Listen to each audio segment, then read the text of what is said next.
Alhamdulillahirabbil alamin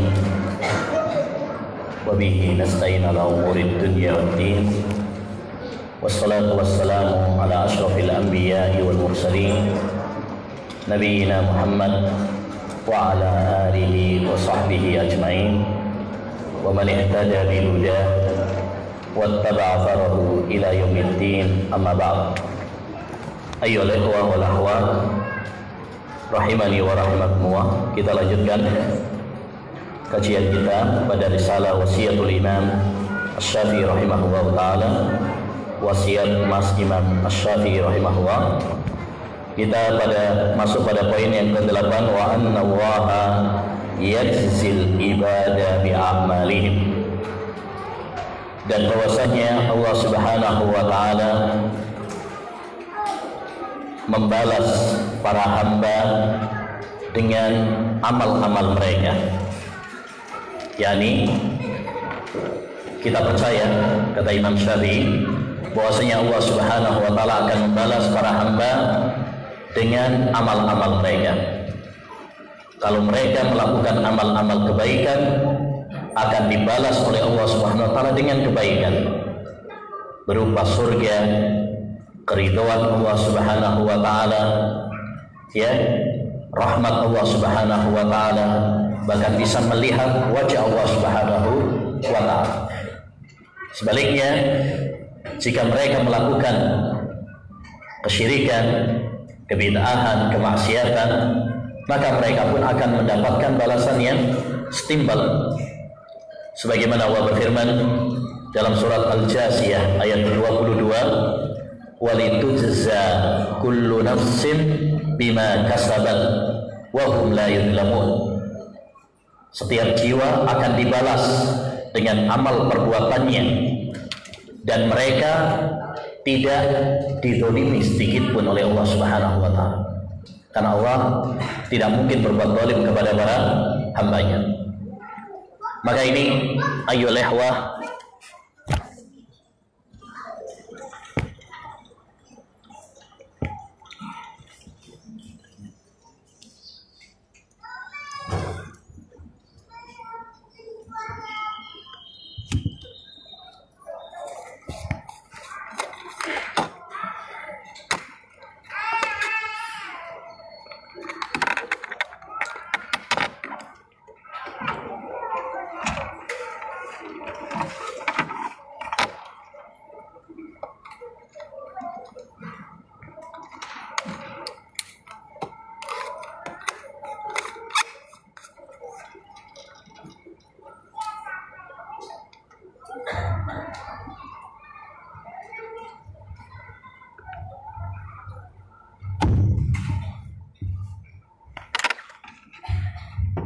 baik.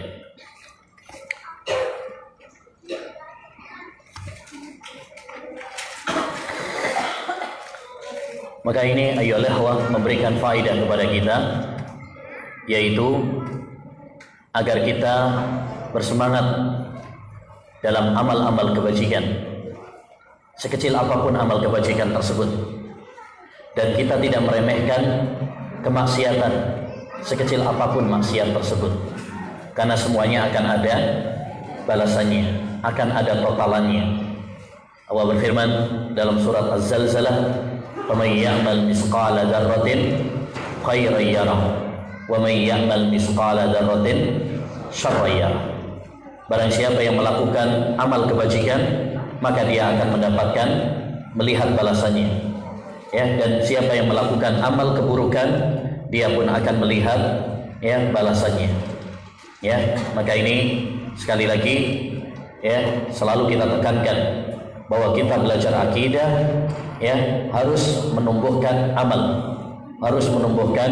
amal, semakin memperbaiki diri kita.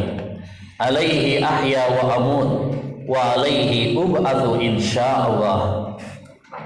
Di atas akidah inilah saya hidup dan saya mati, dan di atasnya, di atas akidah ini pula ub'atsu, saya akan dibangkitkan insyaallah. Maksud perkataan Imam Syafi'i di sini, bahwasanya beliau meyakini hal ini, ya, beliau meyakini akidah ini, dan di atas akidah inilah beliau hidup, dan beliau akan mati, dan beliau akan dibangkitkan insya Allah. Ya, dan kalimat insya Allah di sini bukan berarti keraguan, tetapi mimbar at-tabarruk dengan nama Allah Subhanahu wa taala. Dan itu boleh. Ya, babit tabarruk dengan nama Allah Subhanahu wa taala. Seperti misalkan ketika doa dalam ziarah kubur, ya, Assalamualaikum ahlad diyar minal mu'minina wal mu'minat wa inna insya'allahu bikum lahiqun. Dan kami insyaallah akan menyusul kalian. Padahal itu pasti sudah, nggak pakai insyaallah. Kita semuanya pasti akan mati. Tapi insyaallah di situ bukan untuk ragu-ragu, tetapi min babit tabarruk, ya, dengan nama Allah Subhanahu wa taala. Dan itu tidak mengapa. Seperti juga dalam doa ketika ada orang yang sakit, tahurun insyaallah. Tahurun insyaallah. Itu bukan untuk ragu-ragu. Karena kita nggak boleh doa itu ragu-ragu, itu nggak boleh. Ya, doa itu harus apa? Mantap. Ya, kata Nabi SAW, idza da'a ahadukum falyazimil mas'alah. Kalau salah seorang di antara kalian berdoa, maka hendaknya dia optimis dalam doanya. Yakin. Ud'uwaha wa antum muqinuna bil ijabah. Berdoalah dengan penuh keyakinan bahwa kalian akan dikabulkan. Enggak boleh dengan in syi'ta fa'atini wa in syi'ta, ya. Kalau engkau berkehendak ya Allah, kabulkanlah. Kalau enggak ya enggak apa-apa. Nah, itu berarti enggak optimis. Itu enggak boleh. Ya, enggak boleh. Tapi kalau insya Allah di situ bukan untuk ragu-ragu, maka tidak mengapa, hanya sekitar untuk tabarruk dengan nama Allah SWT. Dan itu banyak dalam Al-Quran dan juga dalam hadis-hadis Nabi SAW. Di antaranya dalam Al-Quran juga, laqad sadaqallahu rasulahu ru'ya bil haqq la tadkhulunnal masjidal harama insyaallah. Padahal di situ ada la tadkhulunnal masjidal haram, ada lam, ada nun, dan itu ada qasam juga. Itu penguat taukid. Tapi tetap Allah mengatakan la tadkhulunnal masjidal haram insyaallah. Ya. Dan ini kaitannya nanti dengan masalah al-istisna fil iman. Bolehkah seorang mengatakan ana mu'minun insyaallah? Ya, ana mu'minun insyaallah. Orang sebagian kalangan mengatakan tidak boleh mengatakan insyaallah karena itu adalah apa? Berarti keraguan. Adapun Ahlus Sunnah wal Jamaah, mereka apa? Memperinci. Ya, mereka memperinci, tidak melarang secara mutlak, tapi tidak membolehkan secara mutlak juga. Kalau dia mengatakan ana mu'minun insyaallah, ya, dalam artian dia ragu, maka tidak boleh. Tapi kalau dia tidak ragu tetapi dia nggak tahu di mata Allah Subhanahu wa taala yang sesungguhnya bagaimana, dan bagaimana nanti akhirnya dia juga tidak tahu, ya, akhirnya dia menyerahkan kepada Allah Subhanahu wa taala, ya, maka ini tidak mengapa. Ya, tidak mengapa mengucapkan insyaallah. Baik, selanjutnya wa asyhadu, ya, poin yang ke-10. Wa asyhadu annal imana qaulun wa amal wa ma'rifatun bil qalbi yazidu wa yanqus. Saya bersaksi dengan ilmu, dengan keyakinan, dengan kejujuran bahwasanya al-iman adalah ucapan dan perbuatan, wa ma'rifatun bil qalb, dan amalan hati, pengetahuan dengan hati, yazidu wa yanqus, bertambah dan berkurang. Ini akidah Ahlus Sunnah wal Jamaah dalam masalah iman. Iman menurut Ahlus Sunnah wal Jamaah mencakup 3. Pertama, keyakinan di dalam hati. Ya, keyakinan di dalam hati. Yang kedua, ucapan dengan lisan. Dan yang ketiga adalah amal dengan anggota badan. Hal ini sebagaimana dalam hadis Nabi Shallallahu Alaihi Wasallam, di mana Nabi SAW mengatakan al-iman bid'un wa sab'una syu'bah. Iman itu memiliki 70 ya lebih cabang. A'laha qawlu la ilaha illallah wa adnaha imatatul adha anit tariq wal haya'u syu'batun minal iman. Tingkatan iman yang paling tinggi adalah la ilaha illallah. Ini ucapan. Ya. Kemudian wa adnaha, dan tingkatan iman yang paling rendah adalah imatatul adha anit tariq, menyingkirkan gangguan dari jalan. Ya. Menyingkirkan gangguan dari jalan. Ada paku, ada beling, ada apa lagi?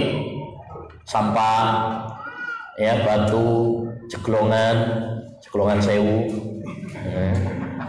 Ada misalkan banyak lah ya, bangkai tikus, sering tuh, kadang kucing tabrak lari, korban tabrak lari, dan dibiarkan.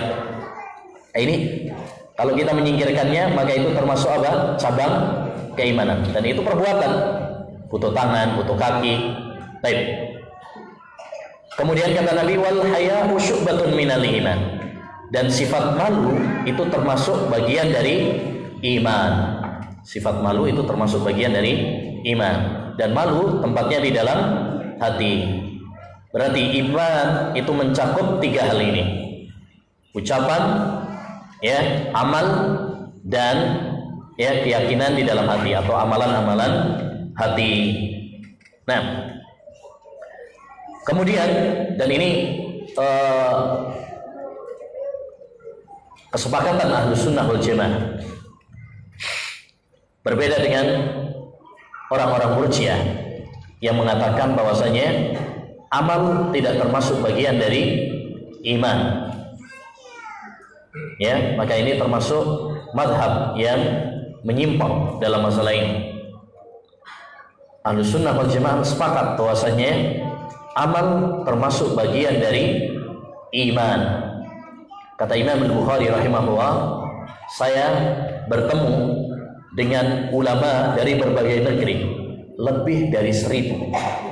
Gurunya Imam Bukhari lebih dari 1000. Kita muridnya aja belum sampai 1000. Ini Imam Bukhari telah bertemu dengan ulama lebih dari 1000.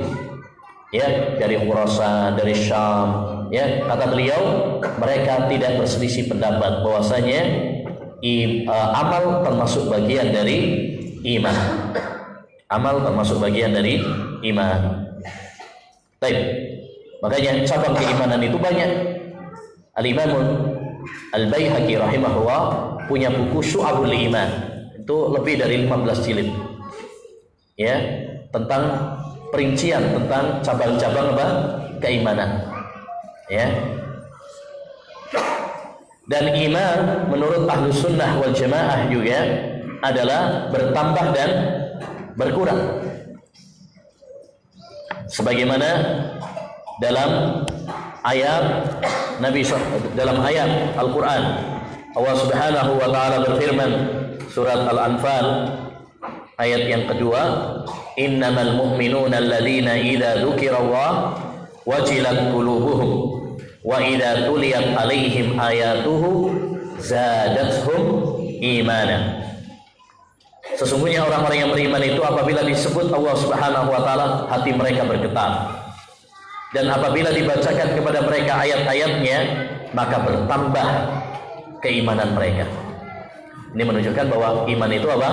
Bisa bertambah.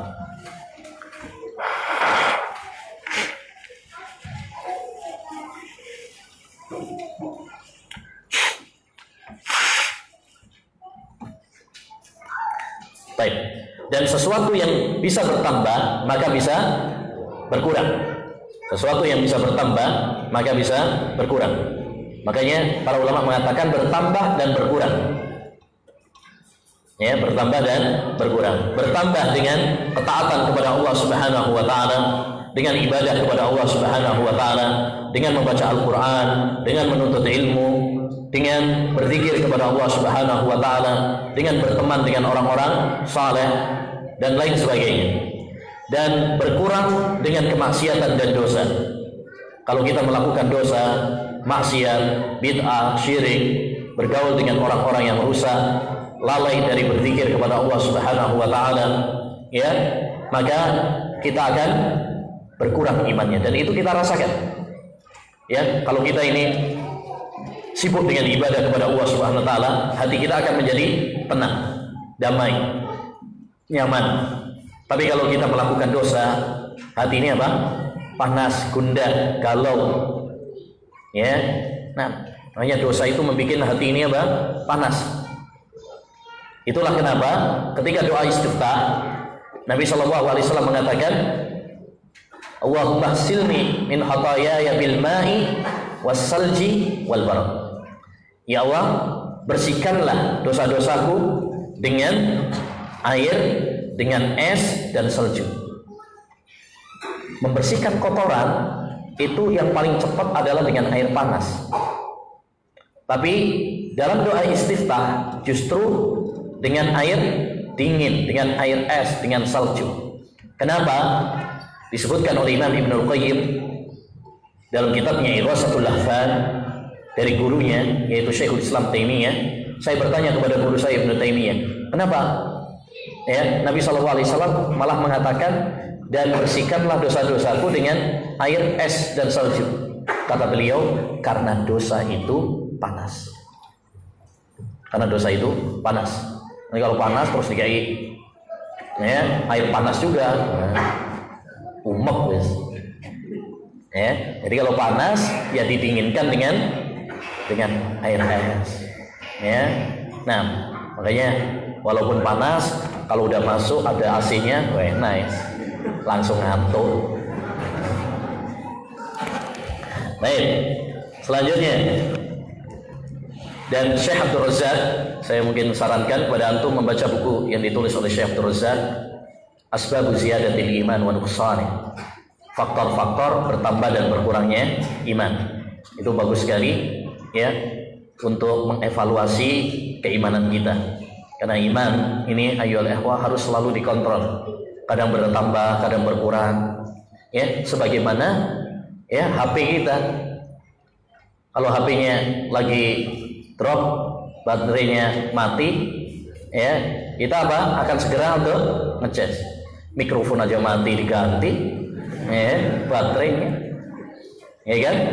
Maka begitu pula keimanan kita. Kalau keimanan ini lemah, bahkan mungkin mati, maka hendaknya bagi kita untuk apa? Ya, memperbaikinya.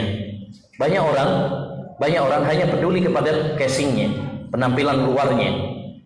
Dia peduli dengan penampilan bajunya, bagaimana biar keren, penampilan badannya biar harum, ya, penampilan mobilnya, rumahnya, dan itu bukan suatu hal yang masalah. Tapi yang masalah adalah kita lebih perhatian sama luar, casing, ya, penampilan zahir daripada penampilan batin. Padahal yang paling dilihat oleh Allah, yang paling dinilai oleh Allah bukan casing kita, tetapi yang dilihat oleh Allah adalah hati kita dan amal perbuatan kita. Innallaha la yanzuru ila suwarikum wa ajsamikum wa amwalikum walakin yanzuru ila qulubikum wa a'malikum. Allah tidak melihat kepada postur tubuh kalian, Allah tidak melihat kepada harta-harta kalian, tetapi Allah melihat hati kalian dan amal perbuatan kalian. Kalau kita malu ketemu sama teman kita, ketemu sama keluarga kita, ya, ketemu sama jamaah yang lain, kalau badan kita kecut, ya, pakaian kita kotor, maka mestinya kita lebih malu kepada Allah Subhanahu wa taala. Tatkala Allah melihat hati kita apa? Penuh dengan kotoran, noda, maksiat dan dosa kepada Allah Subhanahu wa taala. Karena itu yang menjadi standar penilaian di sisi Allah Subhanahu wa taala. Selanjutnya, wa annal Qur'ana kalamullahi ghairu mahluk. Dan bahwasanya Al-Qur'an adalah kalamullah, firman Allah, ucapan Allah, bukan makhluk. Ini akidah Ahlussunnah wal Jamaah, ya, dan merupakan kesepakatan mereka yang selalu disebut dalam kitab-kitab akidah bahwasanya Al-Qur'an kalamullah, pembahasan tentang Al-Quran kalamullah ini, ikhwan, ya, dimulai dulu dengan pembahasan tentang sifat kalam bagi Allah Subhanahu wa taala. Kita harus menetapkan bahwa Allah punya sifat apa? Kalam, berbicara. Allah itu berbicara. Ya. Dalam surat An-Nisa ayat 164, Allah Subhanahu wa taala dengan tegas mengatakan, "Wa kallamallahu Musa taklima." Dan Allah Subhanahu wa taala berbicara dengan Nabi Musa dengan sebenar-benarnya. Taklima, itu taukid. Betul-betul berbicara dengan Nabi Musa alaihissalam. Ayat ini tamparan pedas bagi orang-orang Mu'tazilah, di mana mereka tidak menetapkan sifat kalam bagi Allah Subhanahu wa taala. Makanya salah seorang di antara mereka pernah mengatakan kepada Abu Amr ibn al-Ala, salah seorang ahli qiraah sab'ah dan ahli lughah, dia mengatakan, "Wahai Abu Amr, ya, bagaimana kalau ayat ini kita baca wa kallamallaha Musa taklima?" Jadi yang tadinya di dhammah wa kallamallahu, Allah yang berbicara, pengennya dirubah. Ya, wa kallamallaha Musa taklima, yang berbicara adalah Musa kepada Allah. Jadi mereka pengen mengingkari apa? Sifat kalam bagi Allah SWT. Ya, yang berbicara Nabi Musa, bukan Allah Subhanahu wa taala. Ya, kata Abu Amr, oke lah kalau kamu mau baca itu. Bagaimana dengan ayat yang lain? Surat Al-A'raf ayat 143. Walamma ja'a Musa limiqatina wa kallamahu rabbuhu. Mungkinkah kamu baca rabbahu? Ya, diam nih. Di sini kalau yang ngerti bahasa Arab, wa kallamahu rabbuhu, tidak mungkin dibaca rabbahu, karena di situ ada domir yang kembali. Ya, pentingnya belajar bahasa Arab, biar nanti kalau ketemu orang yang sok-sokan, ya, menyebarkan syubhat lewat bahasa, kita bisa jawabnya. Ya. Itu kalau baca disertasi sampah kemarin yang menghalalkan zina, iya, disertasi sampah itu sudah halus ini. Baik, itu dia pakai, salah satunya memakai apa? Pakai hujah-hujah argumentasi bahasa. Makanya penting ya belajar bahasa Arab itu, supaya nanti kalau ada ahlul bid'ah yang menyebarkan syubhat dari sisi bahasa, kita juga bisa apa? Menjawabnya. Ya, menjawabnya. Intinya bahwasanya Allah Subhanahu wa taala punya sifat berbicara. Jangan ditiadakan seperti orang-orang Mu'tazilah, orang-orang Jahmiyah. Mereka mengatakan Allah tidak berbicara. Berarti kalau Allah tidak berbicara, Allah itu bisu. Dan ini celaan kepada Allah Subhanahu wa taala. Aib bagi Allah Subhanahu wa taala. Ya. Rabb yang tidak bisa berbicara tidak pantas untuk sebagai apa? Rabb. Kalau dia nggak bisa berbicara, bagaimana memberikan wahyu? Ya, bagaimana memberikan wahyu? Makhluk saja kalau nggak berbicara itu aib, apalagi bagi Allah Subhanahu wa taala. Nah, setelah kita pahami bahwasanya Allah Subhanahu wa taala punya sifat kalam, berbicara, di antara kalam Allah Subhanahu wa taala adalah Al-Qur'an. Di antara ya kalam Allah adalah Al-Qur'an. Ini sebagian ya. Jadi Al-Quran itu sebagian dari firman Allah Subhanahu wa taala. Tentu firman Allah Subhanahu wa taala bukan hanya sekedar Al-Quran saja. Taurat, Injil, Zabur itu juga ya, firman Allah Subhanahu wa taala, dan yang lainnya juga. Ya, tapi salah satunya adalah Al-Quran. Jadi pembahasan tentang Al-Quran, kalamullah, itu kaitannya erat dengan pembahasan tentang penetapan sifat kalam bagi Allah Subhanahu wa taala. Nah, setelah kita mengetahui bahwasanya Al-Quran itu adalah kalamullah, firman Allah Subhanahu wa taala, sebagaimana dalam ayat surat At-Taubah ayat 6, wa in ahadun minal musyrikin istajaraka fa'ajirhu hatta yasma'a kalamullah. Hatta yasma'a kalamullah. Jika ada orang musyrik yang meminta perlindungan kepadamu, maka berikanlah perlindungan kepadanya sampai dia mendengar firman Allah, yaitu Al-Quran. Jadi Allah menyebut Al-Quran dengan kalamullah, firman Allah Subhanahu wa taala. Ya, dengan firman Allah Subhanahu wa taala, bukan makhluk. Bukan makhluk. Dan ini akidah yang sangat penting, yang merupakan kesepakatan para ulama Ahlus Sunnah wal Jamaah. Bahkan kita tahu Imam Ahmad bin Hanbal, beliau dipenjara, disiksa, tapi beliau tetap tegar, sabar, mempertahankan akidah ini. Ya, sekarang muncul sebagian orang meremehkan akidah ini. Mereka mengatakan masalah ini cuma masalah khilafiyah. Ya, seperti masalah fikih, masalah perselisihan di antara ulama-ulama madhab. Nggak perlu kita memperbesar ya perbedaan dalam masalah ini.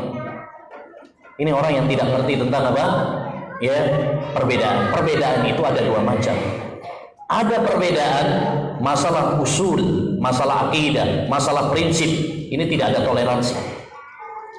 Tidak ada toleransi dalam masalah ini. Siapa yang menyimpang dari Al-Quran dan Sunnah, maka dia tersesat dan menyimpang. Ya, ada perbedaan-perbedaan yang boleh ditoleransi dan perlu ditoleransi, yaitu masalah-masalah yang tidak jelas dalilnya atau masing-masing sama kuat dalilnya, terutama masalah-masalah fikih yang banyak contohnya. Ini baru kemudian kita berlapang dada, saling menghormati, tidak boleh saling memusuhi. Ya, dan pembahasan ini masuk dalam kategori pembahasan akidah. Kalau cuma masalah fikih, ngapain Imam Ahmad rela di penjara, sabar, ya, beliau bertahun-tahun di penjara, disiksa. Bahkan sebagian para ulama ada yang sampai dibunuh gara-gara ini. Kalau masalah fikih nggak sampai segitunya. Ini masalah akidah. Kenapa? Yang antum harus tahu, kenapa para ulama sampai begitu semangatnya mempertahankan masalah ini? Karena konsekuensi mengatakan Al-Quran makhluk itu konsekuensinya berat. Satu, siapa yang mengatakan Al-Quran makhluk, berarti konsekuensinya mengatakan Allah itu makhluk. Kenapa? Karena Al-Kalam, kalam tadi kan sifatnya Allah. Allah punya sifat kalam, berbicara. Dan kalam, ya, itu adalah bagian yang tidak terpisahkan dengan zatnya. Kalau kita mengatakan kalam Allah makhluk, Allahnya apa? Ya makhluk juga, karena sifat itu adalah ngikut kepada zatnya. Al-kalamu fi sifat kal kalami fi zat. Ya, kita, ucapan kita makhluk karena kitanya makhluk. Karena kitanya makhluk. Kalau ucapan kita makhluk karena kitanya makhluk. Tapi kalau Allah Subhanahu wa taala ucapannya dibilang makhluk, berarti Allah makhluk. Dan itu adalah celaan kepada Allah Subhanahu wa taala. Yang kedua, ya, kalau kita mengatakan Al-Qur'an itu makhluk, yang namanya makhluk pasti mati. Kullu nafsin dha'iqatul maut. Lah kalau Al-Qur'an makhluk terus mati, ya, matinya di bulan Sya'ban, Ramadan, imam tarawihnya baca apa? Ya, iya kan? Yang namanya makhluk itu mati, ada batasannya. Yang ketiga, kalau Al-Quran itu makhluk, berarti itu ucapan, bukan ucapan Allah Subhanahu wa taala. Ya, bukan ucapan Allah Subhanahu wa taala. Ucapan manusia, ucapan makhluk. Ya, itu sama seperti tuduhannya orang-orang kafir yang mengatakan Al-Quran itu ucapan manusia. In hadza illa qaulul bashar. Tidaklah Al-Quran ini kecuali ucapan manusia. Ucapan Muhammad saja, dongengnya Muhammad. Ini bukan ucapan Allah SWT. Maka siapa yang mengatakan Al-Quran ini makhluk, berarti sama saja seperti ucapan orang-orang kafir dahulu yang menuduh bahwasanya Al-Quran ini ucapan manusia. Ya. Yang keempat, di antara dampak buruk mengatakan Al-Quran itu makhluk, Al-Quran tidak dihormati. Al-Quran tidak bisa dijadikan sebagai hujjah. Kenapa? Karena cuma makhluk, sehingga tidak ada penghormatan. Berbeda kalau kita mengatakan Al-Quran itu adalah firman Allah. sehingga ada penghormatan. Ini firman Allah. Orang masih menghormati, yaitu apa? Al-Quran. Ya, ini firman Allah SWT. Ini wahyu Allah Subhanahu Wa Taala. Ya, jiwa-jiwa kaum muslimin akan menghormati, memuliakan, mencintai. Tapi kalau sudah mengatakan makhluk, akhirnya apa?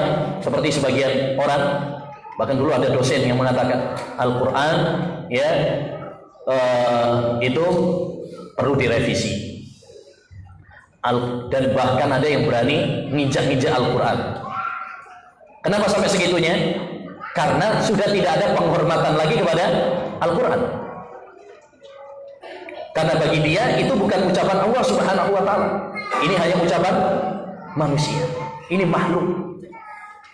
Ya, dan ini sangat berat konsekuensinya.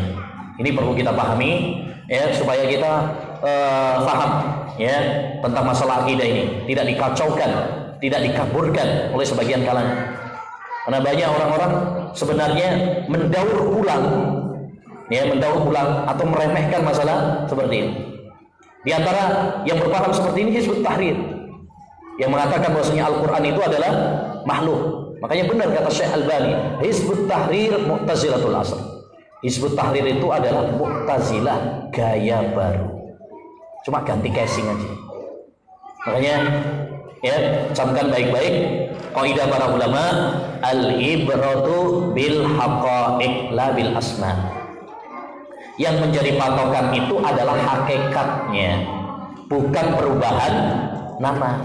Nama bisa diganti-ganti. Khomer sekarang diganti namanya, ya, macam-macam, bir, bintang, ya, sekarang macam-macam, ada narkoba, whisky, brandy, ya, sabu-sabu, oplosan, ya, pil kuplo, ya. Bahkan kalaupun dalam minumannya ditulis dengan minuman segar, halalan, thayyiban, tidak merubah hukum khamr. Karena yang paling penting itu adalah isinya, bukan tulisannya. Ya, ini air putih, walaupun ditulis di sini khamr, misalkan, tetap hukumnya apa? Halal. Rawon itu hukumnya halal, walaupun dibilangin rawon setan. Namanya aja yang nggak bener itu, tapi dia tetap apa? Halal. Oh, Indonesia aneh-aneh kan. Misalnya enak rawon dijenengi rawon setan. Misalnya enak tahu dijenengi tahu iblis. Ya. Misalnya enak mie dikatakan mie jahanam. Oh, nang Gresik ono jenenge mie jahanam. Iblis, tahu iblis. Baik. Menarik dalam masalah ini ada disebutkan oleh Ibnu Rajab dalam kitabnya Tabaqatul Hanabilah, dalam terjemah Al-Imam Ahmad bin Nasr, biografi Ahmad bin Nasr. Dia pernah meruqyah orang kesurupan jin, ya, diruqyah. Ternyata kesurupan jinnya akhwat. Jinnya akhwat. Terus jinnya mengatakan, ya, dakni ya imam ukhannikuhu fa innahu yaqulul qur'anu mahluk. Wahai imam, yakni Imam Ahmad bin Nasr, biarkan saya mencekik-cekik orang ini, karena orang ini mengatakan Al-Quran adalah makhluk.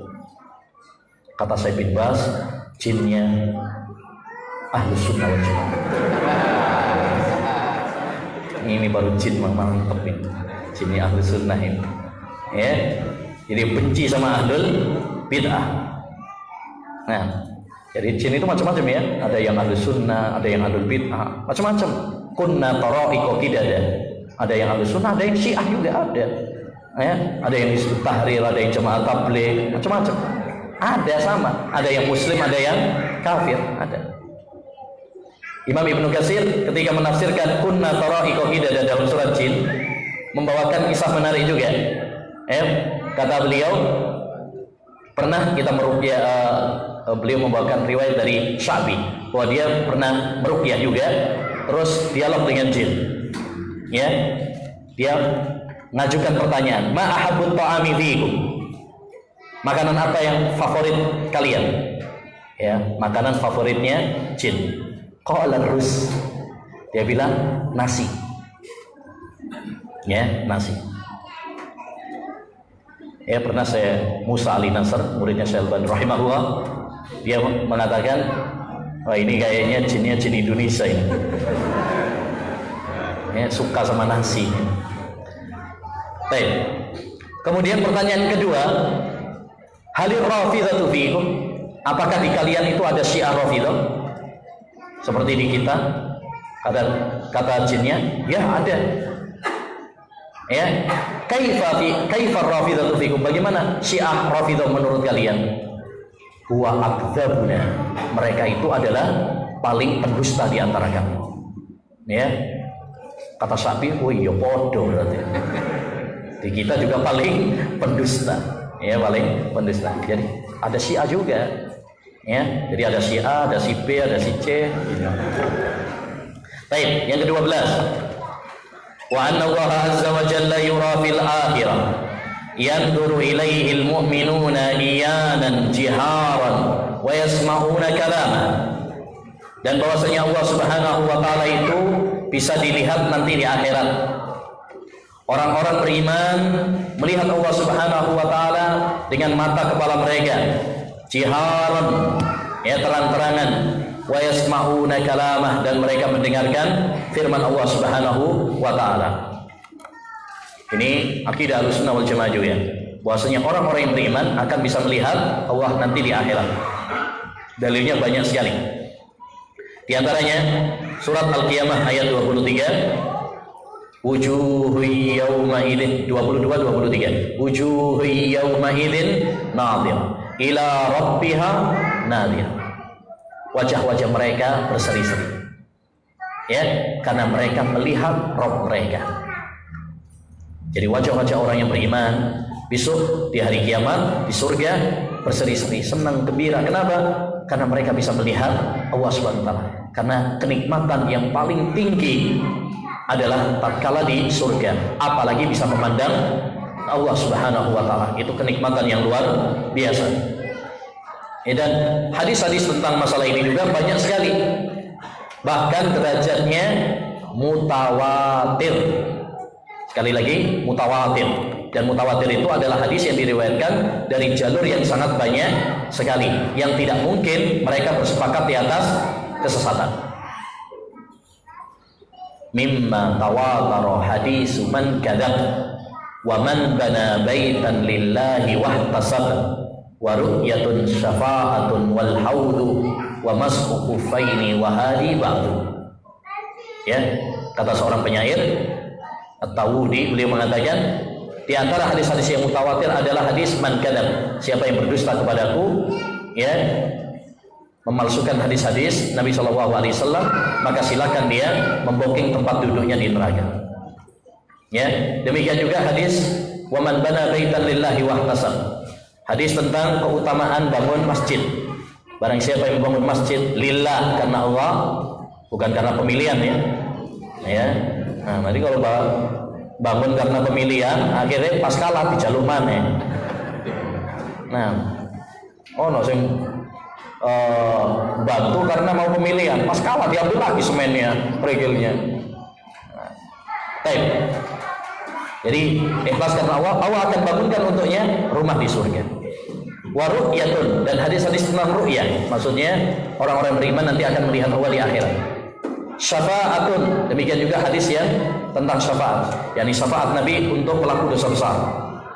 Ya, wal haud, dan telaga Nabi SAW. Wa mas'u khufain, dan hadis-hadis tentang mengusap sepatu. Ini contoh hadis-hadis mutawatir. Contoh-contoh hadis mutawatir. Di antaranya tadi adalah hadis tentang ru'yah. Ru'yah itu yaitu orang-orang yang beriman akan melihat Allah di hari akhir. Kata Nabi, innakum satarawna rabbakum kama tarawna al-qamara lailatal badri la tudamuna fi ru'yatih. Sesungguhnya kalian akan melihat Allah Subhanahu wa taala nanti di akhirat. Adapun di dunia tidak mungkin manusia bisa melihat Allah karena nggak kuat. melihat Allah Subhanahu wa taala. Nabi Musa aja nggak kuat, padahal Nabi Musa itu apa? Kuat. Sekali jotos orang apa namanya? Ya orang Kipti ya. Ya, itu sekali jotos mati orangnya. Ya. Fawakazahu Musa faqadha alaihi. Nabi Musa menjotosnya langsung mati. Kuat Nabi Musa itu. Itu aja ketika dia minta melihat Allah Subhanahu wa taala pingsan lagi. Enggak bisa. Ya, apalagi kita. Mending Indonesia sak loyo-loyo. Ya. Geblak kabeh. Nah, jadi kalau di dunia maka tidak mungkin dengan kesepakatan para ulama. Innakum lan tarau rabbakum hatta tamutu. Kalian tidak akan melihat Rabb kalian sampai kalian nanti mati. Adapun di akhirat maka nanti akan bisa melihat ya Allah Subhanahu wa taala sebagai kenikmatan para penduduk di surga. Karena dunia ini tempat ujian, cobaan, bahkan maksiat. Berbeda dengan surga. Ya, maka itu hanya orang-orang yang bersih ya, yang layak melihat Allah Subhanahu wa taala. Nah, sebagaimana kalian melihat rembulan di malam bulan purnama. Ini bukan berarti menyamakan Allah dengan rembulan, tidak. Tapi penyamaannya dari sisi melihatnya. Dari sisi melihatnya. Sebagaimana kita melihat bulan di bulan purnama itu kan nggak pakai desek-desekan. Begitu pula manusia nanti melihat Allah SWT nggak pakai desek-desekan. Jelas, terang. Ya, dan ini harus kita yakini. Harus kita yakini. Baik. Apa faedahnya kita meyakini hal ini? Apa buah yang bisa kita petik ketika kita meyakini bahwasanya orang-orang yang beriman akan bisa melihat Allah? Yani amal saleh. Bagaimana kita berupaya supaya bisa nanti melihat Allah Subhanahu wa taala?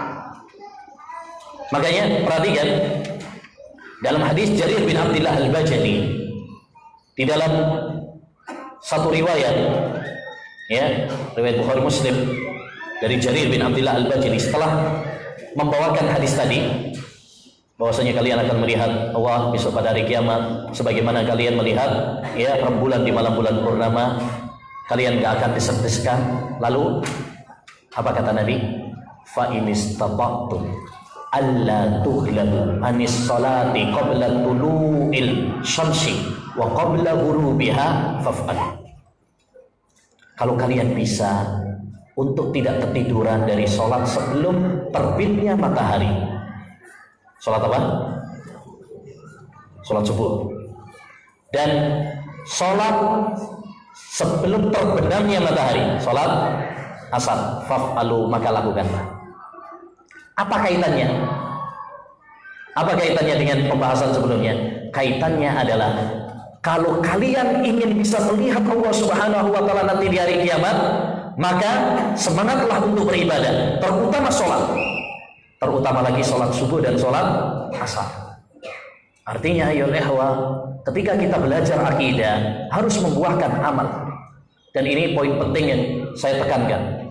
Jangan belajar akidah, jangan belajar tauhid itu hanya sekedar teori. Ya, tauhid ada 3 macam, rububiyah, uluhiyah, asma wa sifat. Ya, itu bagus. Benar. Tapi yang lebih penting daripada itu adalah buah dari itu apa? Jangan sampai kita memiliki hafalan yang kuat, ya, kita memiliki pengetahuan yang hebat, tapi tidak membuahkan dalam ibadah, tidak membuahkan dalam akhlak, ya, maka ini percuma. Ya, percuma. Banyak para penuntut ilmu pada zaman kita sekarang, ya, hanya menjadikan pembahasan akidah, pembahasan tauhid hanya sekedar maklumat, teori-teori saja, tetapi tidak membuahkan amal perbuatan, tidak membuahkan amal saleh, ya, sehingga mereka kalah dengan orang-orang awam. Ada sebagian orang-orang awam mungkin dia nggak apal pembagian-pembagian, nggak apal dalil-dalil, ya, dia cuma ya modal nguping, ya, ngajinya, tapi sedikit yang dia dengar dia amalkan.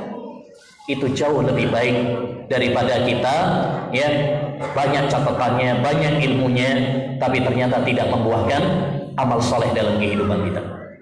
Ya, jadi ini poin penting yang sering ditekankan oleh ya Syekh Abdul Razak bin Abdul Muhsin Al-Abbad dalam banyak kitabnya, ya, pembahasan akidah harus membuahkan amal, membuahkan tazkiyatun nufus, ya.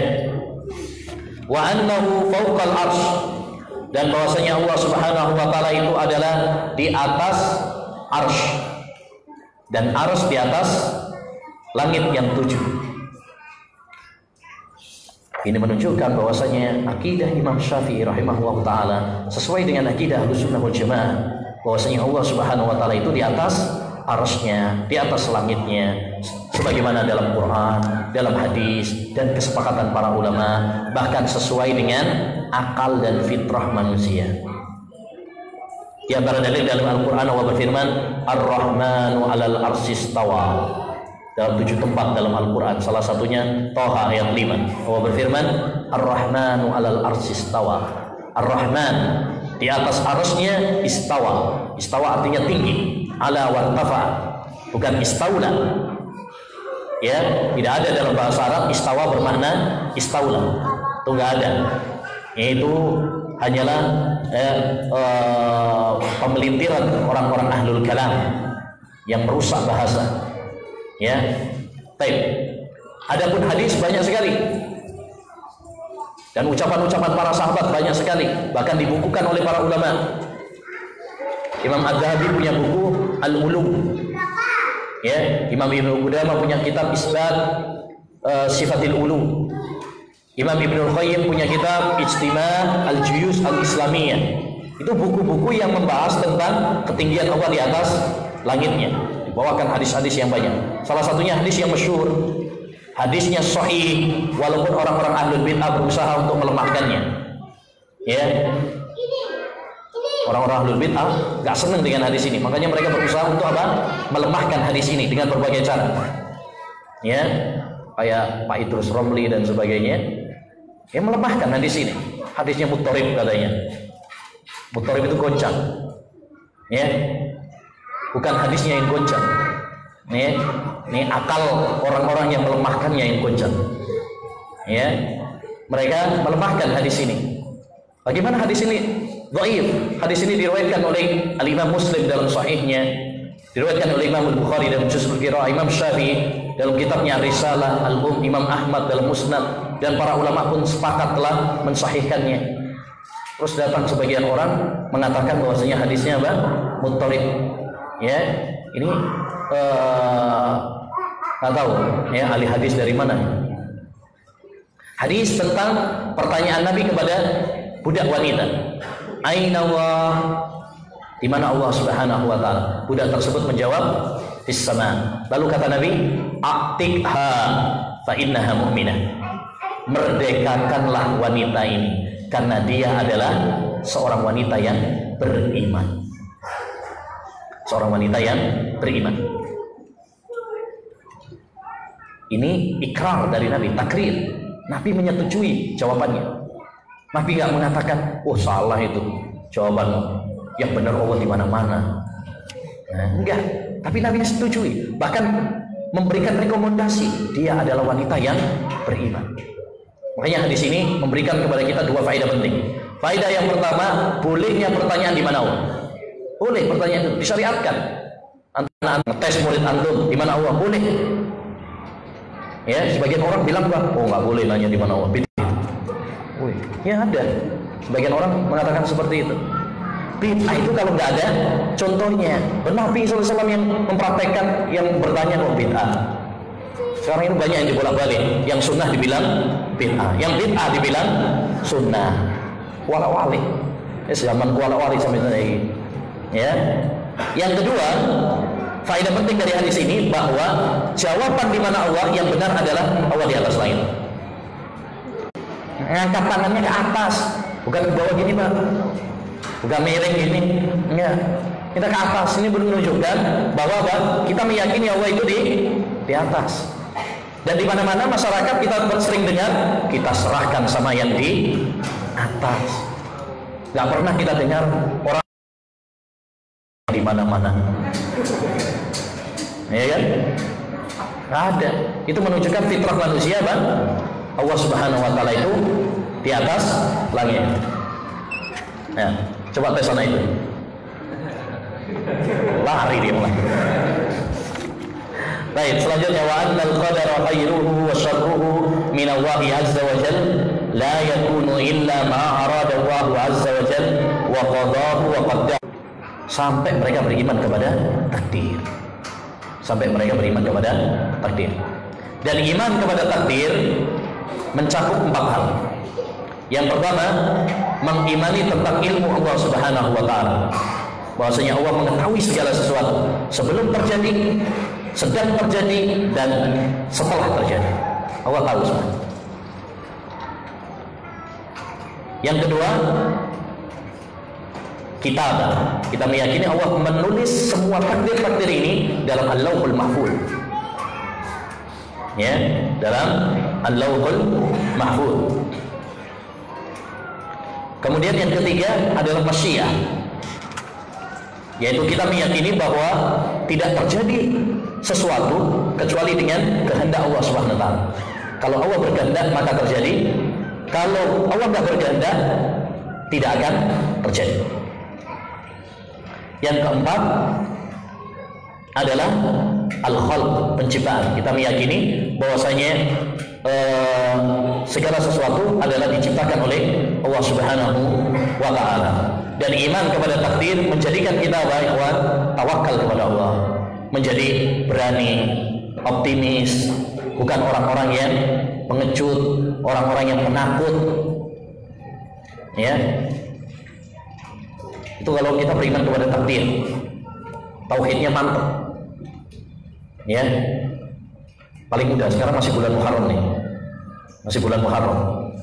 Sebagian orang berkeyakinan bahwasanya kalau bulan Muharram bulan sial, nggak berani nikah di bulan Muharram. Kok datang? Ya. Itu karena iman kepada takdirnya lemah, sehingga tawakalnya pun lemah, takut, tatoyur, merasa sial dengan bulan, merasa sial dengan hewan. Ada sebagian orang begitu juga, mau safar, oh lihat ular, nggak jadi safar. Ini karena menurut orang Jawa kalau mau safar terus lihat ular itu tandanya kecelakaan. Ya. Atau dan sebaik-baik manusia setelah Rasulullah adalah Abu Bakar, kemudian Umar, kemudian Utsman, kemudian Ali bin Abi Thalib. Saya mencintai mereka dan memintakan ampunan untuk mereka, dan kepada para sahabat yang ikut perang Jamal, Siffin, baik yang memerangi maupun yang diperangi, ya, dan semua para sahabat Nabi. Ini akidah Imam Syafi'i terhadap para sahabat, ya, terhadap para sahabat, yaitu cinta kepada siapa? Para sahabat Nabi. Sahabat adalah setiap orang yang bertemu dengan Nabi Shallallahu Alaihi Wasallam, beriman kepada Nabi, dan mati dalam keadaan iman. Itu para sahabat, dan mereka adalah generasi yang terbaik. Allah ridho kepada mereka, Allah pun ridho kepada mereka. Dan Nabi mengatakan khairun nasi qarni, sebaik-baik manusia adalah generasiku. Maka kewajiban bagi kita pertama mencintai mereka. Hubbul ansari iman wa bughduhun nifaq. Kata Nabi, mencintai sahabat-sahabat Ansar adalah keimanan, dan membenci mereka adalah kemunafikan. Ya, wajib bagi kita mencintai para sahabat dan tanamkan hal ini kepada anak-anak kita. Dahulu para ulama salaf begitu. Kana salafu yu'allimuna auladahum hubba Abi Bakrin wa Umar kama yu'allimunahum surat al-Fatihah. Adalah para ulama salaf menanamkan kepada mereka nanti punya apa? Idola, ya, dan meneladani para sahabat Nabi Shallallahu Alaihi Wasallam. Yang kedua, kewajiban bagi kita adalah mendoakan kebaikan untuk para sahabat, ya, bukan malah mencela para sahabat seperti orang-orang Syiah. Allah berfirman, walladzina, dalam surat Al-Hasr ayat 10, walladzina ja'u min ba'dihim yaquluna rabbana ighfir lana wa li ikhwanina alladzina sabaquna bil iman wa la taj'al fi qulubina ghillan lil ladzina amanu. Dan orang-orang yang datang setelah mereka mengatakan, ya Allah, ampunilah kami dan orang-orang yang mendahului kami dalam keimanan, yaitu para sahabat. Dan jangan kau jadikan di dalam hati kami kebencian kepada mereka. seperti orang-orang Syiah yang benci banget sama para sahabat, terutama kepada Abu Bakar, Umar, sampai nama Abu Bakar, Umar itu dijadikan keset. Itu orang-orang Syiah yang mereka melaknat, mengkafirkan para sahabat, ya, dijadikan ibadah mereka, ya, pokoknya sampai pernah rombongan Syiah dari Iran, ya, mereka ketika mau masuk Masjidil Haram, di sana ada pintu namanya pintu umat. Dari Masjidil Haram ada pintu-pintu umat. Ketika mau masuk umat, tak jadi, cari pintu yang lain. Ada seorang syekh melihat seperti itu, maka dia bilang, semoga Allah meridhoimu wahai Umar, kamu kepada para sahabat Nabi Shallallahu Alaihi Wasallam. Dan kesesatan Syiah sangat jelas, gamblang, ya, tidak ada yang buta kecuali orang-orang yang dibutakan oleh Allah Subhanahu Wa Taala. Jangan tertipu dengan topeng orang-orang Syiah yang mengatakan cinta kepada Ahlul Bait dan semuanya itu hanya omong kosong, ya, itu hanya omong kosong belaka. Mereka berlindung di balik tabir, ya, Ahlul Bait, ya, apa namanya, Ijabi Ikatan Jamaah Ahlul Bait Indonesia, itu omong kosong aja, ya. Pada hakikatnya mereka apa? Menyelisihi Ahlul Bait. Ahlul Bait itu nggak mengkafirkan para sahabat, nggak membenci para sahabat, nggak memiliki pemikiran-pemikiran seperti orang-orang Syiah sekarang ya, nggak ada. Ahlul Bait mereka mencintai para sahabat, terutama Abu Bakar, Umar. Makanya Muhammad bin Al-Hanafiyah, anaknya Ali bin Abi Thalib, ketika ditanya, atau Ja'far As-Shadiq, ketika ditanya siapa manusia terbaik setelah Rasulullah, mereka semuanya mengatakan Abu Bakar. Kemudian setelah itu apa? Utsman. Ya, malah mencintai para sahabat Nabi Shallallahu Alaihi Wasallam. Itu Ahlul Bait yang sesungguhnya, bukan ahli baitan-baitan. Nah, ini palsu.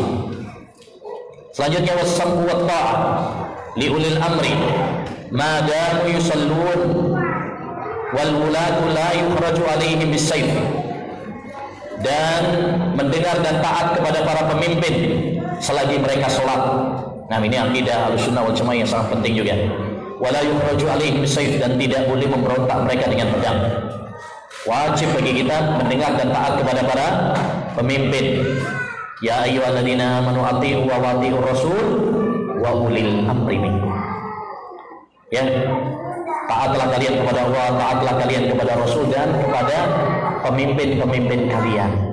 Ulil amri, kata Syekhul Islam, mencakup al-ulama wal umara. Al-ulama wal umara. Ya.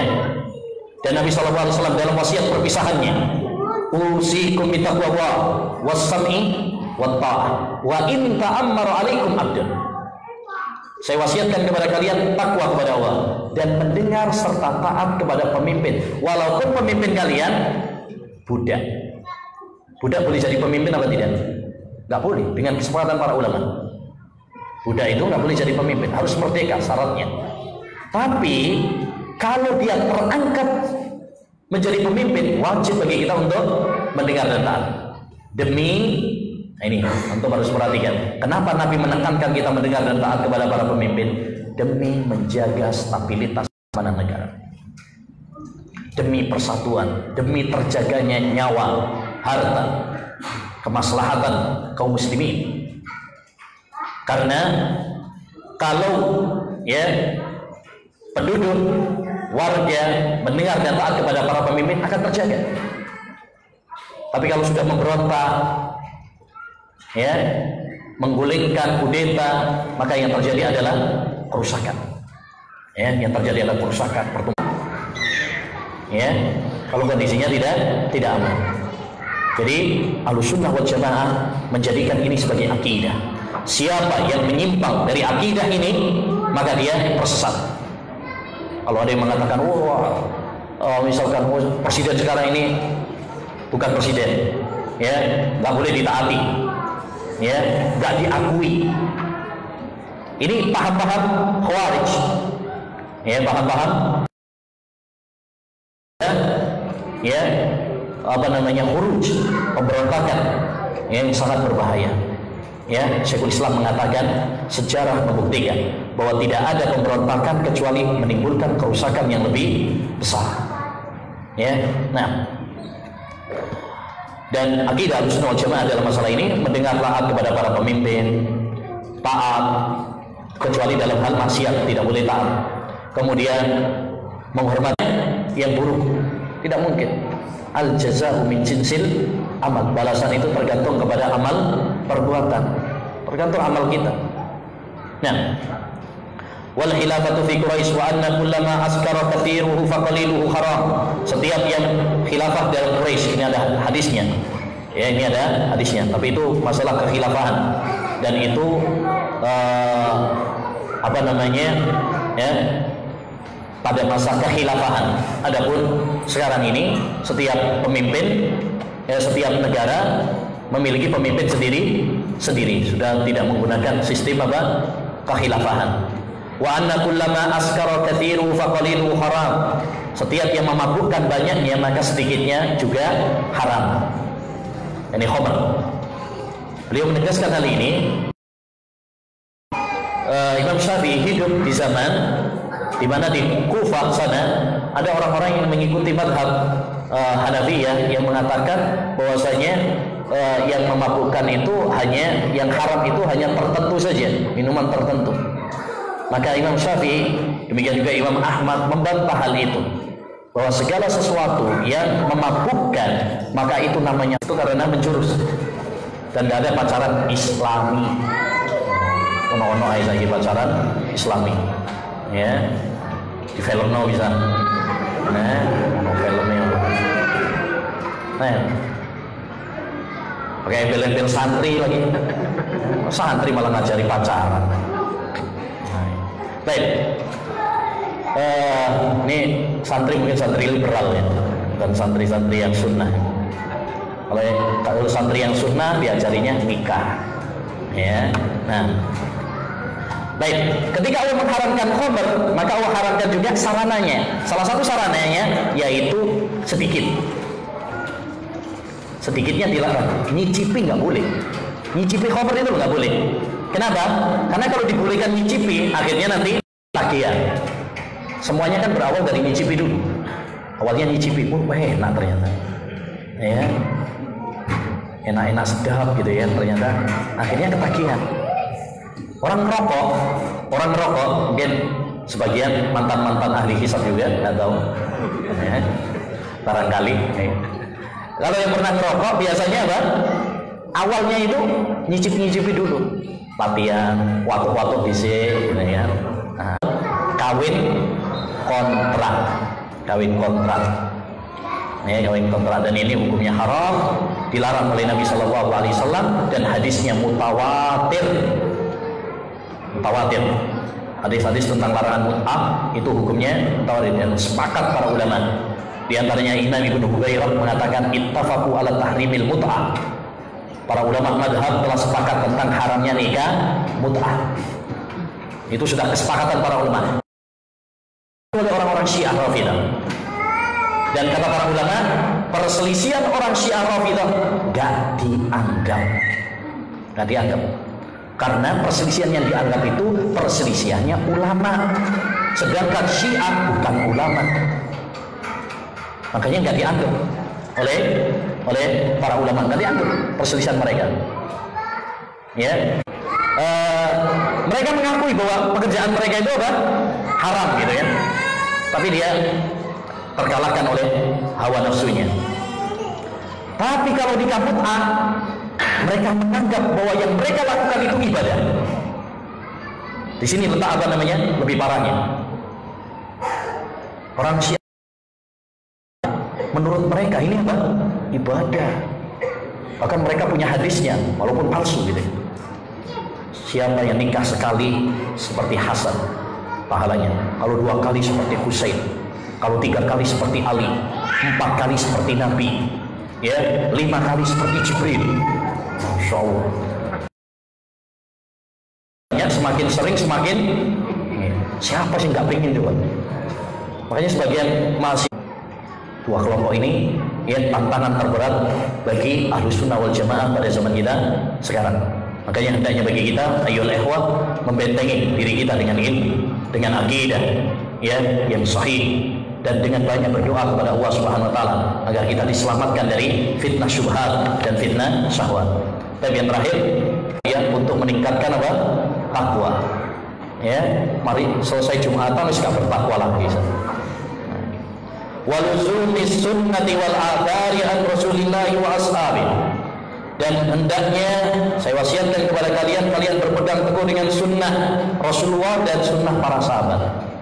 Ini persis dengan wasiat Rasulullah, wasiat perpisahan. Dalam hadis Irbad bin Sariyah, kata Nabi, "Faman ya'ish minkum ba'di fasayara ikhtilafan katsira, fa 'alaikum bisunnati wa sunnatil khulafa'ir rasyidin." Abdu ajib. Kata Nabi sallallahu alaihi wasallam, siapa yang hidup setelahku nanti dia akan melihat perselisihan yang banyak. Maka berpegang teguhlah kalian dengan sunnahku dan sunnah para sahabatku. Gigitlah dengan gigi geraham. Gigi geraham itu gigi yang paling belakang. Ini isyarat, maksudnya hendaknya kita berpegang dengan sunnah itu yang kuat. Karena orang kalau gigit pakai gigi geraham itu kuat. Berbeda kalau pakai gigi biri alal zaman. Orang yang berpegang teguh dengan sunnahku di akhir zaman bagaikan memegang bara api. Kalau ada orang yang bilang seperti itu, ya senyumin aja. Ya, senyumin aja. Nggak usah terlalu pedulikan omongan orang. Ngurusi omongan orang itu nggak ada selesainya. Kata Imam Syafi'i, ridhon nasi ghayatun la tudrak. Keridhaan manusia itu tujuan yang tidak mungkin dicapai. Yakni kita menginginkan semua manusia senang sama kita mustahil. Ya, kata Imam Ibnu Hazm, barang siapa yang ingin semua manusia senang sama dia, gila. Ya, jangankan kita, Nabi Muhammad itu orang yang paling sempurna, orang yang paling baik akhlaknya, dicela apa tidak? Allah Subhanahu wa taala, zat yang paling sempurna, ya, itu aja dicela sama orang-orang Yahudi. Ya Allah pelit, Allah fakir, Allah aja nggak selamat dari ucapan manusia. Ya, maka kita jangan pedulikan omongan orang. Selagi kita berjalan di atas siratal mustaqim, nggak usah toleh kanan toleh kiri, ya, karena nuruti omongan orang nggak bakalan selesai. Masih ingat ceritanya Ledai sampai ambekan Senin Kemis, dituntun aja. Masih omongan orang lagi. Ini orang gimana sih? Punya kendaraan kok cuma dituntun aja. Ya, mubazir ya. Gak ada selesai. Akhirnya katanya ngambek, akhirnya terus diculno aja. Baik, wa tarkil bid'ah wal ahwa wajtinabiha, dan meninggalkan apa? Kebid'ahan. Ya, sebaik ya melarang. Ya begitu. Jadi kayak mikrofon ini misalkan. Ini masalah dunia. Enggak ada masalah. Enggak apa-apa. Ya. Jadi bukan yang tercela. Yang bid'ah yang tercela itu adalah dalam masalah ibadah, ya. Dan tidak ada istilah bid'ah hasanah. Bid'ah dalam masalah agama itu semuanya dhalalah. Wa kullu bid'atin dhalalah. Setiap bid'ah itu adalah sesat. Kullu itu dalam bahasa Arab min aqwa al-fadil umum, termasuk lafaz umum yang paling kuat. Jadi semuanya, nggak ada pengecualian. Nabi nggak mengecualikan kecuali ini itu. Nah, itu nggak ada. Berarti hukum asalnya apa? Umum, setiap bid'ah. Sekarang ini banyak orang melegalkan bid'ah dengan label bid'ah hasanah. Ini titik-titik bid'ah hasanah. Kono sih bid'ah dhalalah akhirnya. Karena semuanya dinamai bid'ah hasanah. Sampai di Solo sana ada majelis taklim, namanya majelis taklim bid'ah hasanah. Majelis taklim jenenge majelis taklim bid'ah hasanah. Bangga dia, ya, menjadi pejuang bid'ah hasanah. Udah kan? Ada.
Tapi ini tambahan beberapa pertanyaan yang masuk.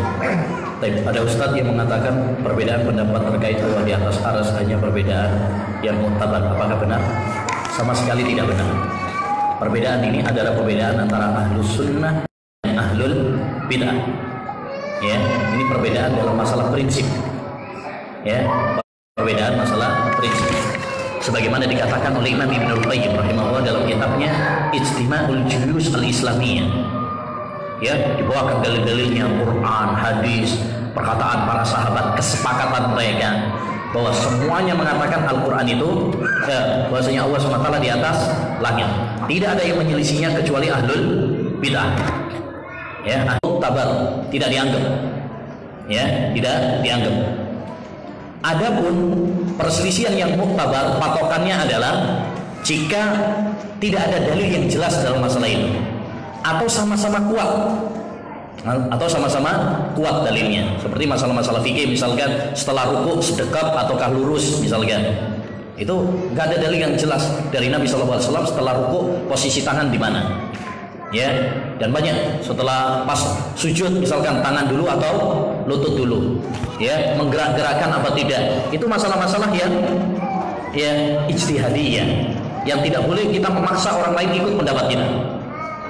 Ya, nggak boleh. Syiar Ahlus Sunnah jika masalah itu adalah masalah ijtihad, tidak boleh bagi kita untuk pendapat kita.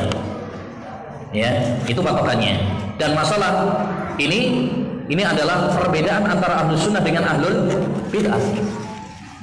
Ya, bukan masalah yang ijtihad, masalah ini enggak.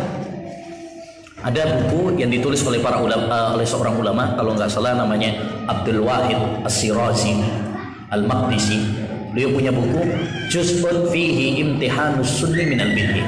Mushaf adalah kertasnya, sampulnya, ya, atau tintanya, maka itu makhluk. Ya, tapi kalau yang dimaksud yang ditulis, maka ini adalah kalamullah Jalla wa Ala. Ya, di mushaf itu diperinci. Kalau yang dimaksud adalah kertasnya, sampulnya, ya, tintanya, maka itu makhluk, betul. Tapi kalau yang ditulis, maka itu adalah kalamullah ghairu makhluk. Ya, itu adalah firman Allah Subhanahu wa ta'ala. Ada salah satu teman kuliah saya beragama Nasrani. Ya, ini menjadikan dia akan apa? Mempelajari agama Islam, ya, buku-buku yang mudah dicerna, yang seperti misalkan buku-bukunya Syekh Muhammad Jamil Zainu, Bimbingan Islam misalkan, itu bagus, atau bukunya Syekh Abdurrahman Sa'di, Keindahan-keindahan agama Islam. Nah, seperti itu dihadiahkan kepada mereka, ya, supaya, atau kasihkan Al-Quran supaya dia pelajari. Betapa banyak orang membaca Al-Quran kemudian apa? Mendapatkan hidayah. Ada yang baru membaca surat Al-Fatihah masuk Islam, ya, ada baru membaca Alif Lam Mim dzalikal kitabul la raiba fi. Al-Quran itu tidak ada keraguan, langsung dia masuk Islam. Ada yang ya ayyuhalladzina amanu masuk Islam. Masuk indah ya Al-Qur'annya masuk Allah. Sedangkan Injil ya tidak. Ya sudah dirubah-rubah oleh manusia. Ya sudah dirubah-rubah oleh manusia. Dan diskusi seperti ini, ikhwan, hendaknya bagi seseorang ya, kalau tidak memiliki ilmu jangan terlibat di dalamnya, ya, karena dikhawatirkan malah menimbulkan apa? Syubhat. Kalau antum nggak punya ilmu tentang kristologi, tentang Kristen, nanti dia ajak tentang perbandingan agama dan sebagainya. Iya, kalau antum punya ilmu kayak Zakir Naik, ya. Kalau enggak, antum yang kecantol dia. Iso murtad malah, hati-hati. Ya, hati-hati. Dulu Umar bin Khattab pernah membawa Taurat, dimarahi sama Nabi SAW. Ya, dimarahi oleh Nabi Sallallahu Alaihi Wasallam. Hukum asalnya cukupkan kita mendakwai seorang itu dengan apa? Quran. Ya, cukupkan dengan Al-Quran, cukupkan dengan antum kasih buku gitu. Punya ilmu terus diskusi ya tentang masalah ini, antum dikasih syubhat, ya, pengamanan antum jebol, bahaya. Al-qulubu dhaifah wasyubahu khattafah. Hati itu lemah, sedangkan syubhat kencang menerpa. Bagaimana hukum menyandingkan lafaz Allah dengan Nabi Muhammad SAW di masjid? Yang nakal tuyul biar nggak masuk rumah. Apa faedahnya kita pasang kalau nggak pernah kita baca ayat Al-Quran? Ya, yang paling penting itu dibacakan Al-Quran. Makanya kata Nabi SAW, la taj'alu buyutakum maqabir. Jangan jadikan rumah kalian seperti apa? Kuburan yang sepi dari ibadah. Tuqra'u fihi suratul Baqarah. Setan itu kabur dari rumah yang dibacakan di dalamnya. Bukan ditempelkan, tapi dibacakan. Dibacakan surat Al-Baqarah. Kalau pengen rumah kita nggak angker, nggak serem, pakai untuk ibadah, pakai sholat, ya, dipakai untuk ngaji Quran, ya, pengajian. Kalau yang terutama yang muda nggak pernah dipakai ngaji, ya, akhirnya apa? Angker kayak kuburan. Betul. Banyak orang rumahnya mewah tapi apa? Serem. Ya. Nah, ibu saya sedang koma di rumah sakit sudah 1 minggu ini. Pokoknya saya takut ibu saya meninggal kalau beliau tidak mampu dan tidak memiliki kesempatan mengucapkan kalimat tauhid. Mohon pencerahannya. Saya juga mohon bantuan doanya untuk kesembuhan ibu saya agar beliau dapat kembali sadar dari komanya sehingga beliau dapat memperbaiki amal ibadahnya untuk bekal di akhir. Amin. Ya, pertama kita doakan agar ibu sang penanya ya diberi kesembuhan oleh Allah Subhanahu wa taala. Ya. Mudah-mudahan lekas sembuh. Yang kedua, artinya di kamar mandi. Ya.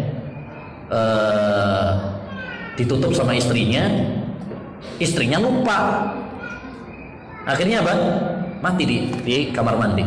Apakah berarti kemudian Imam Al-Auza'i rahimahullah wah suul khotimah ini? Enggak, ya, kita tidak bisa menghukumi seseorang selama dia muslim, maka kita harapkan, kita doakan agar dia apa? Masuk surga, diterima amal ibadahnya. Baik, kecuali kalau dia adalah kafir, maka anaknya atau yang di sekitarnya maka harus ya, agar sebelum dia meninggal dunia masuk Islam dengan mengucapkan apa? Syahadat. Sebagaimana Nabi Muhammad SAW berupaya ya untuk mengislamkan pamannya yaitu Abu Talib. Ya ammi qul la ilaha illallah kalimah uhajjuka biha indallah. Wahai pamanku, ucapkan la ilaha illallah, sebuah kalimat yang saya bisa nanti jadi sebuah tanda ya. Kalau ada orang yang meninggal dunia kemudian nggak mengucapkan la ilaha illallah, selama dia muslim jangan kemudian langsung wah dia suul khotimah. Enggak mesti ya. Cuma kalau dia bisa mengucapkan la ilaha illallah itu harapannya lebih besar ya, karena dia memiliki salah satu tanda husnul khatimah. Ketika terdengar kicau burung kedasi, apa ini? Darah dasi. Ada orang yang meninggal di dekat situ. Bolehkah kita percaya hal tersebut sebagai tanda-tanda kebesaran Allah? Mengingat seringnya ada kejadian tersebut. Apa burung kedasi? Burung apa? Gereja. Wah, burung hantu. Sing sitok gereja, sing sitok hantu. Ono sing burung masjid ini ya. Ono burung gereja. Oh, alam saya nggak tahu apa namanya burung itu terus apa keyakinan tersebut. Yang jelas kalau itu misalkan suatu kejadian kematian kemudian dikaitkan dengan burung, maka itu nggak boleh. Itu termasuk tatayyur yang dilarang oleh Nabi Shallallahu Alaihi Wasallam. Seperti tadi misalkan kalau ada burung gagak itu tandanya apa? Sesuatu yang belum terjadi kemudian kita merasa sial dengan adanya hewan tersebut, nggak ada kaitannya. Apa kaitannya burung dengan kesialan? Ya, nggak ada. Yang membawa kesialan bukan burung. Yang membawa kesialan itu dosa-dosa kita. Ya, nggak ada kaitannya dengan bulan, apalagi bulan Muharram. Ini bulan yang sangat istimewa. Kok dikait-kaitan ini bulan sial? Ya, dari mana sialnya? Kata Nabi sallallahu alaihi wasallam, "Afdhalus siyami ba'da Ramadan syahrullahil Muharram." Bulan Allah, bulan Muharram. Kok dibilang bulan sial, keramat, serem, angker? Maka ini tidak benar. Mohon diterangkan Ustaz tentang malaikat apa ini yang mendampingi manusia. Katanya selain malaikat Raqib Atid ada malaikat Rahman dan Rahim. Allahu a'lam, saya nggak tahu ada malaikat Rahman Rahim. Setahu saya Rahman Rahim nama Allah. Bagaimana sikap kita dengan pemimpin yang zalim? Ya, sikap kita kepada pemimpin yang zalim ini termasuk akidah Ahlussunnah wal Jamaah. Tadi sudah kita pertama, tetap kita wajib taat, mendengar dan taat. Ya. Kecuali dalam hal yang maksiat. Jangan cuma kalau pemimpinnya baik saja baru kita taat. Justru yang paling ditekankan itu kalau pemimpinnya zalim. Kenapa? Karena biasanya orang kalau pemimpinnya baik, ya itu hampir semuanya orang taat. Karena biasanya memerintahkan yang baik. Tapi kalau pemimpin yang zalim, nah ini biasanya orang sudah nggak suka dulu. Biasanya ada kebencian dulu. Makanya ditekankan para ulama, justru mendengar dan taat itu adalah ketika mereka apa? Zalim. Karena biasanya orang udah udah gatel duluan, udah nggak suka duluan. Yang kedua, hendaknya sabar. Ya, walaupun dia zalim, tetap apa? Sabar. Man kariha min amirihi syai'an falyasbir. Itu yang memerintahkan Nabi. Siapa yang melihat kemungkaran, kezaliman ya pemimpinnya, maka hendaknya dia sabar. Fa innahu man faraqal jama'ata shibran famata mata mitatan jahiliyah. Karena barang siapa yang kudeta, memberontak pemimpinnya walaupun cuma satu jengkal, lalu dia mati dalam pemberontakan tersebut, maka dia matinya Allah Ta'ala dengan istighfar kepada Allah, memperbaiki akidah kita, ibadah kita, akhlak kita. Kata Hasan Al-Basri saat beliau hidup ya di zaman dipimpin juga oleh gubernur yang zalim. Kita tahu Hajjaj bin Yusuf As-Saqafi. Ya, Hajjaj bin Yusuf ini pemimpin yang zalim. Betapa banyak ya yang dibunuh sama dia, bahkan ulama.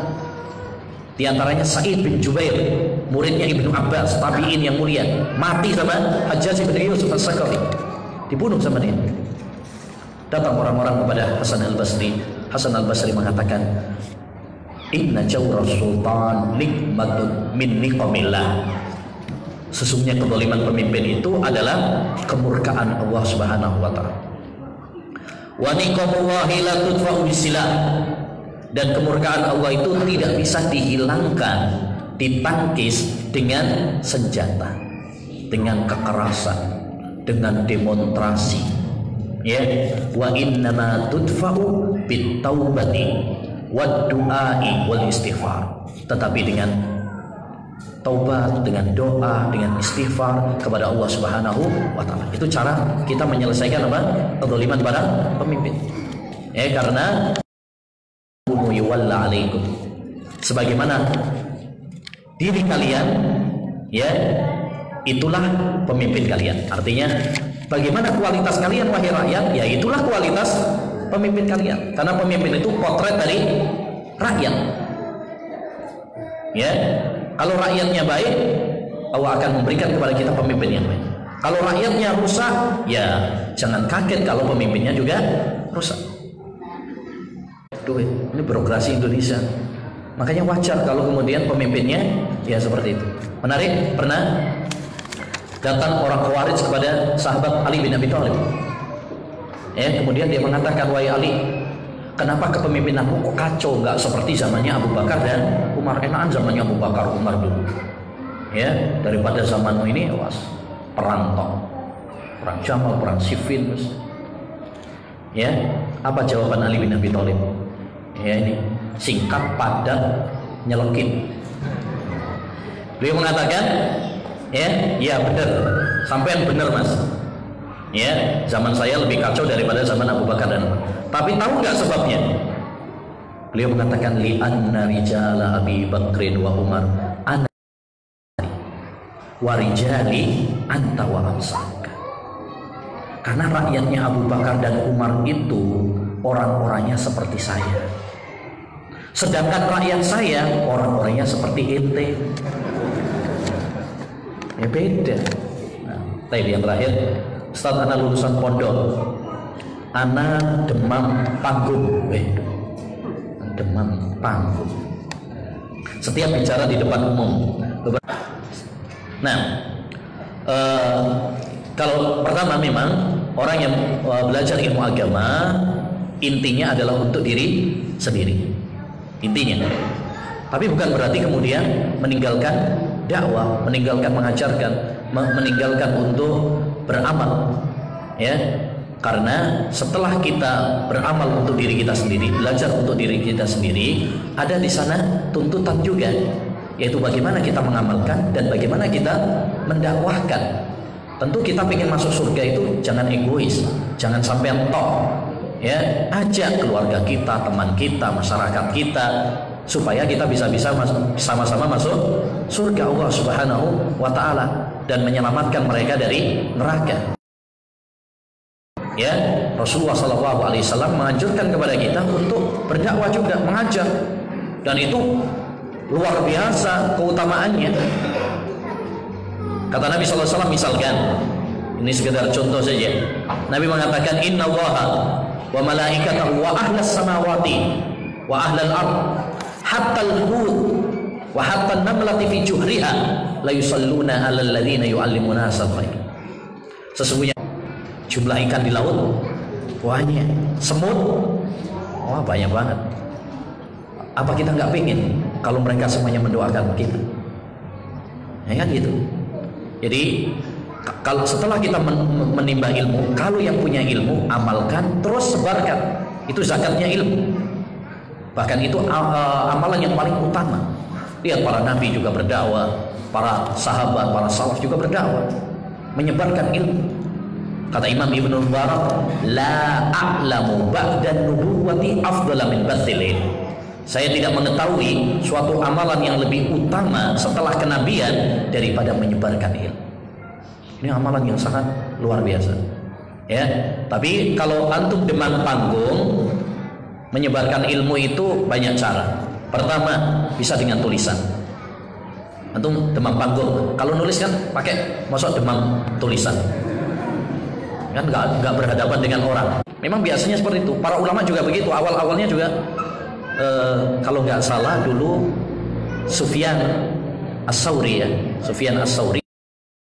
Beliau ketika awal-awal mengajar derdek, kayak lupa semuanya. Itu awal-awal.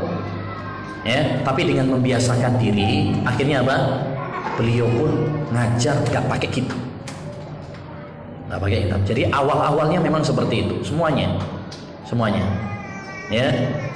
Makanya pertama persiapan, latihan. Memang apalagi menghadapi orang, penting adalah menenangkan groginya tadi itu dulu ya. Nah, tapi itu butuh latihan. Makanya kata Nabi, innamal ilmu bitta'allum, ilmu itu dengan belajar, dengan latihan, dengan kita melatih diri kita ya. Banyak ini nggak tahu, ini katanya lulusan pesantren apa nggak diajarkan di pesantren. Biasanya di pesantren ada latihan pidato, bahkan kadang-kadang biasanya diutus untuk latihan itu, diutus ya. Kalau kayak di pesantren ini ada diutus, nanti kalau sebelum lulus itu